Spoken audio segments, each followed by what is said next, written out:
Экс-президент Сооронбай Жээнбеков саясатчы Азимбек Бекназаровдун президенттик кызматтан кетүү арызын Камчыбек Ташиев коркутуп жаздырган деген билдирүүсүн четке какты. Бул тууралуу ал Хабар агенттигине берген комментарийинде билдирди.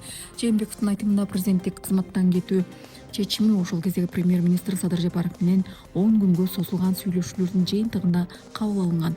Мени эч ким коркуткан эмес.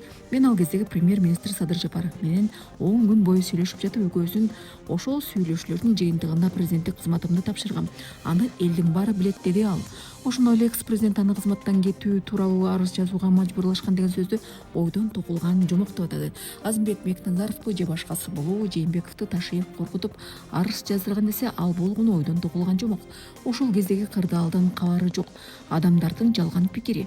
Кандай максатта антип айтты, мага түшүнүксүз деген пикирин билдирди экс-президент.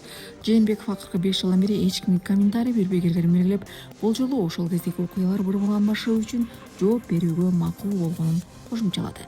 Азырынча жогорку пикирге белгилүү саясатчы Азимбек Бекназаров ката элек.